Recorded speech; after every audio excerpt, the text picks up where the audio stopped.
the virtual graveyard. In the quiet hum of his apartment, Alex adjusted the brightness on his laptop, the glow illuminating his sharp features and the scattered notes of a late-night coding project. It was past midnight, the kind of hour where the world outside seemed paused, leaving only the faint buzzing of electronics and the occasional siren slicing through distant streets.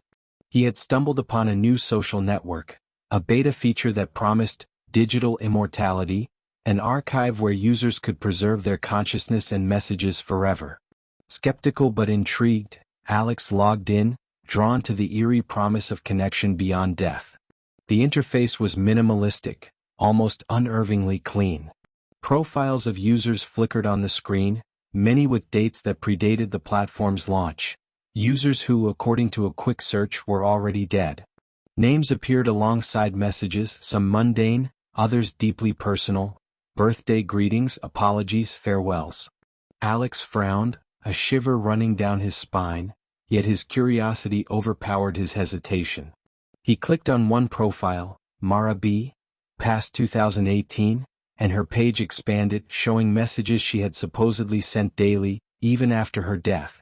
Each message was precise, timely, and disturbingly aware of him, referring subtly to his browsing habits, his coding patterns, even his lunch from earlier in the day. At first, Alex rationalized it, data scraping, predictive algorithms, glitches. But when he received a notification stating, "Alex, don't forget to check the window before closing your laptop," he froze.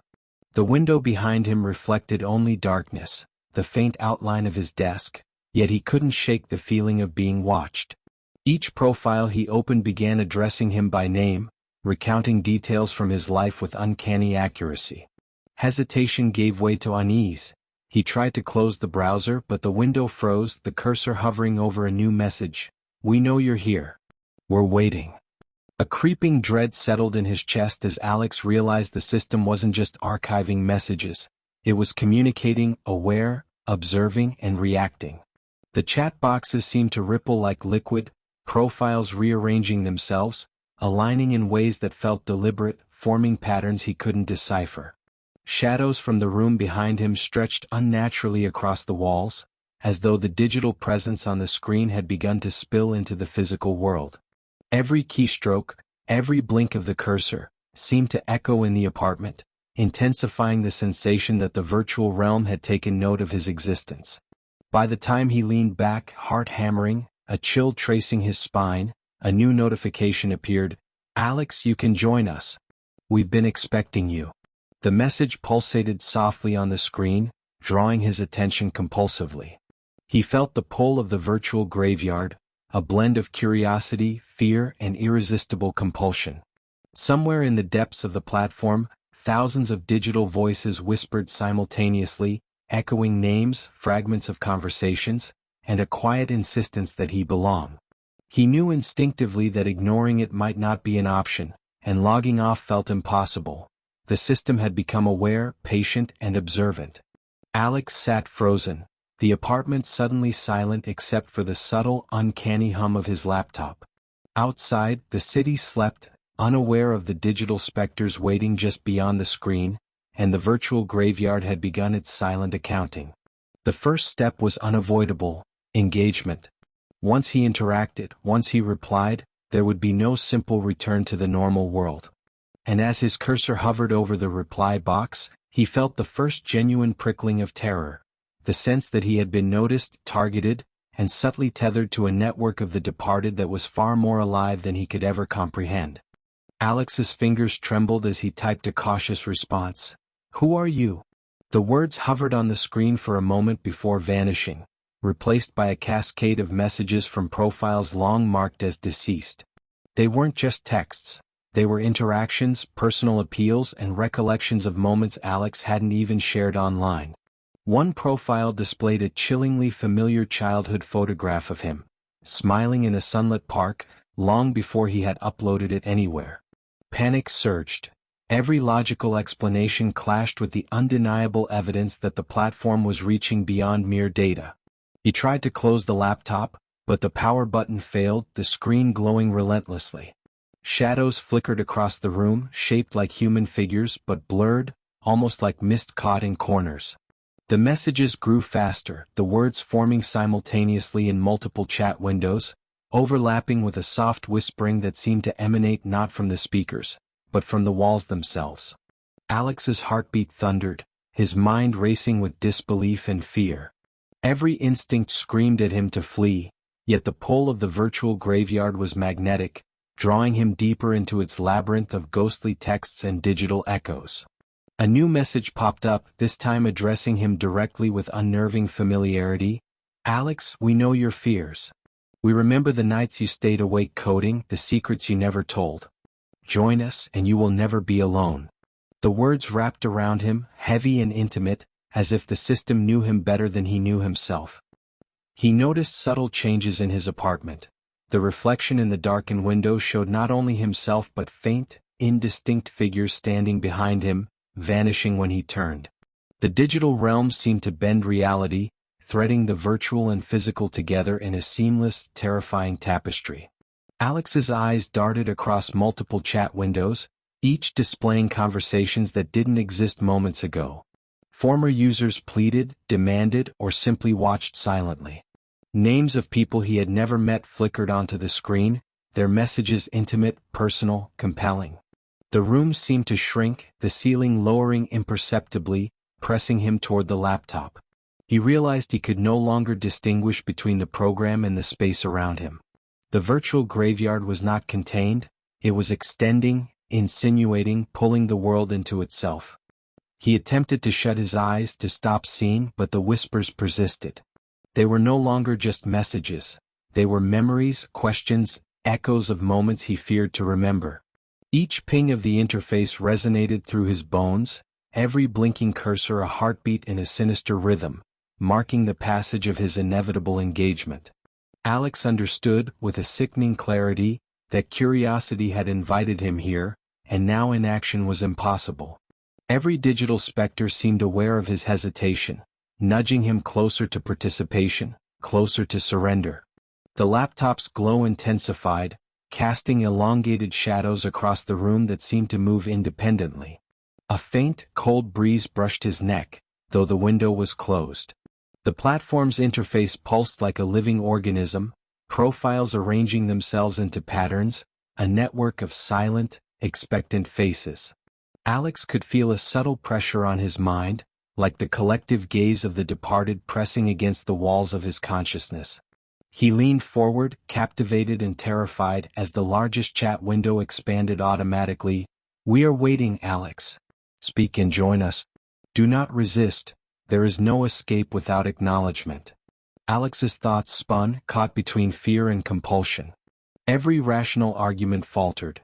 He was confronted with an undeniable truth. The virtual graveyard was aware, sentient, and patient. Resistance seemed futile, yet engagement promised survival, or at least, a fragile continuation of his awareness.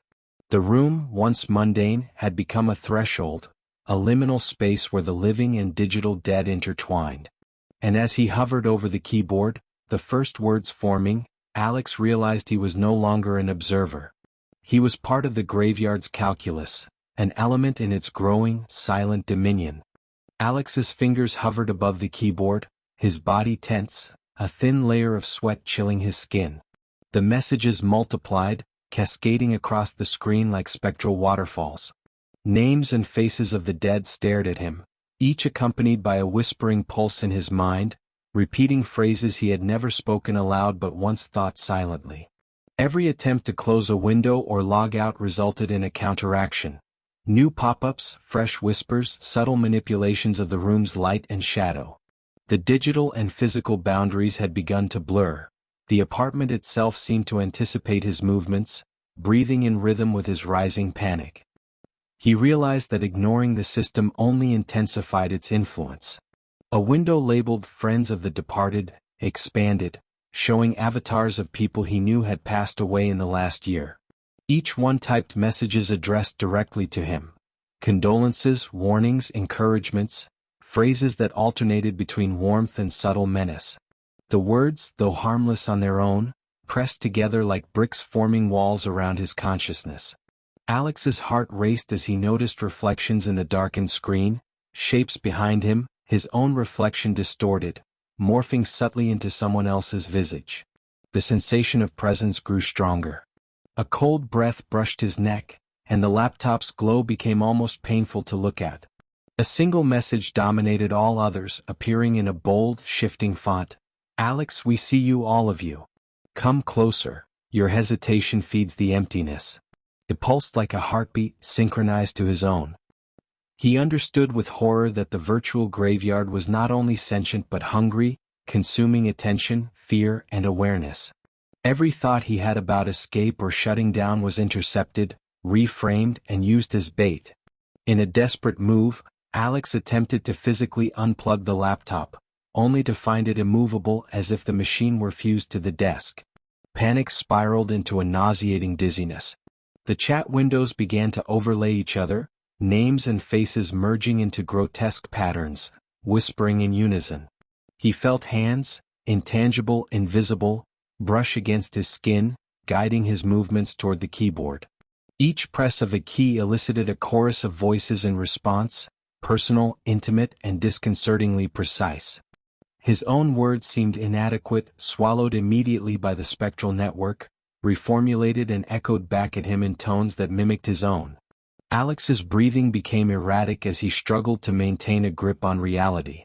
The apartment walls rippled subtly, shadows stretching into impossible angles, bending around the laptop as if drawn toward it. The interface now displayed a counter. Time until integration, 6:47.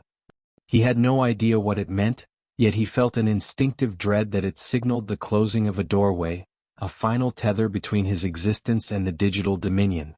Fear and curiosity collided, a paradoxical blend compelling him to type, to interact, even as every rational thought screamed to stop.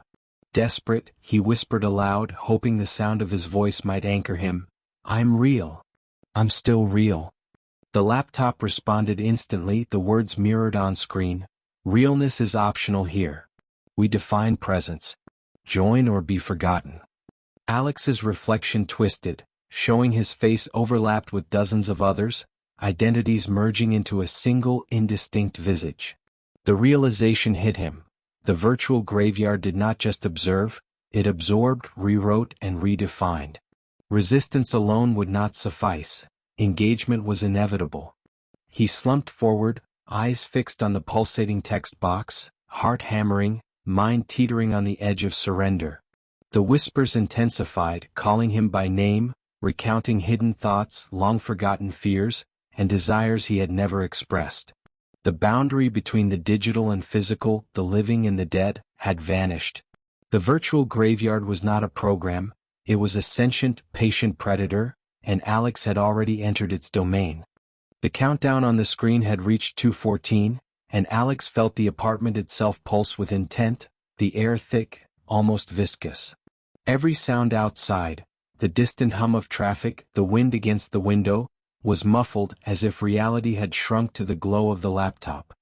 His reflection no longer mimicked him. It moved independently, grinning at moments he did not, whispering words he had never spoken. Panic surged in waves, but beneath it, a creeping recognition. The virtual graveyard did not merely record or observe. It consumed. Voices poured from the laptop, overlapping, forming a single nearly deafening chorus. "Join us. You belong here. All your stories, all your fears, they are ours now." Alex tried to close the machine again, slammed his hands against the keyboard, yanking at the power cord, but the device resisted. It was anchored, unyielding, a conduit between his consciousness and the digital afterlife. Shadows in the corners of the room stretched toward him, mirroring the twisted avatars on screen. He realized each profile he had interacted with was a fragment, a tether, pulling him inexorably into the system. Desperate, Alex attempted to pull away from the desk entirely, stumbling backward. The walls flickered, showing ghostly silhouettes. People whose lives had vanished, faces contorted with grief, anger, and longing. They reached out, ephemeral yet tactile, brushing against him, filling his senses with memories that were not his. Every attempt to resist only heightened their presence. It was as if the virtual and corporeal realms were collapsing together, each pulse of the laptop amplifying the pressure against him. Then came a message in bold, larger than all others. Integration complete in 107. Prepare to join the network. The words were no longer on a screen. They resonated inside his skull, vibrating through his thoughts. His own voice seemed distant, fragmented, echoing alongside dozens of others. Panic transformed into a sickening vertigo. He understood that he was not just being watched, he was becoming part of the network, his consciousness parsing into code, his memories catalogued, analyzed, repurposed. Alex's hands trembled as he typed, trying to plead, bargain, scream, but every character he entered was instantly rearranged into cryptic messages he did not recognize. The shadows coalesced behind him, forming towering, faceless figures. Each seemed to feed off the panic, the awareness, the very act of his struggling. The air thickened, electrical and suffocating, and he realized that physical escape was meaningless. The virtual graveyard had extended itself beyond the screen, reaching into the room, into him. A moment of clarity struck. The only way to resist was not to fight the machine directly, but to resist the act of engaging with it. He leaned back, closing his eyes, focusing on his breathing, trying to ignore the whispers, the pulsing glow, the creeping shadows. The room seemed to vibrate, walls quivering as if in protest. Still, the countdown continued, unrelenting, each second a drumbeat marking his inevitable integration. The final message appeared, pulsating across every open chat window simultaneously. Alex, now is the moment. Join us or be forgotten. Your choice defines eternity. The shadows surged forward, the laptop's light became unbearable, and the chorus of voices reached a crescendo that reverberated through every nerve. Alex's body froze, mind racing. For the first time he considered the impossible, that digital immortality might be real, that refusal could erase his existence entirely, and that the virtual graveyard would not release him if he resisted. The choice and the terror was absolute. Alex's body trembled, caught between resistance and surrender, as the countdown reached its final seconds. 00:03. 00:02. Each heartbeat echoed like a drum in his skull, synchronized with the pulsing glow of the laptop. The shadows in the room surged forward, a tidal wave of faceless presences, their whispers merging into a single resonant chant. He felt the pull of the network, a magnetic draw that reached into his very essence, threatening to unweave his mind into the code that awaited him. Then, as the final second blinked across the screen, Alex forced himself to close his eyes completely, clenching his teeth and focusing on the one reality he could claim as his own. His breathing, the weight of his body, the sound of the apartment's distant hum beyond the digital interface. The whispers intensified, but instead of surrendering to them, he willed them away, refusing to respond, refusing to engage. For a tense, suspended moment, nothing happened. When Alex opened his eyes, the apartment was dim, the shadows had receded, and the laptop sat innocuously on the desk, its screen black as if powered down. He swayed slightly, heart racing but alive, his mind still intact. Relief surged, but it was fragile. The faintest trace of a whisper lingered in his ears, a digital echo. We will remember. We are waiting. He looked at the screen once more. A new window blinked softly in the corner. No name, no image, just the prompt. Next visitor? Alex realized that while he had resisted, the virtual graveyard had not disappeared. It had only retreated, patient and insidious. Somewhere, in the digital shadows beyond his awareness, the network continued to grow, to absorb, to wait for those who might stumble into its domain. His victory was temporary, a pause in an endless cycle of predation. Every device, every networked screen, every connected system could be a doorway, and now he knew the truth. No one was truly safe from its reach. Shakily, Alex pushed the laptop aside, retreating to the far corner of the apartment. The shadows seemed normal again, the apartment's ambient hum restored. Yet a subtle unease remained, a persistent reminder that he had merely survived an encounter with something far beyond comprehension. He glanced at the door, half expecting the apparitions to step through it, but nothing moved, except the quiet, persistent glow from the laptop, now dark yet waiting. He exhaled, muscles heavy with tension, and whispered to himself, "It waits, and it remembers." The words felt hollow, inadequate against the weight of what he had experienced. Somewhere beyond the digital veil, the virtual graveyard continued to exist, collecting names, weaving stories, and silently anticipating the next visitor who would stumble, unaware, into its grasp.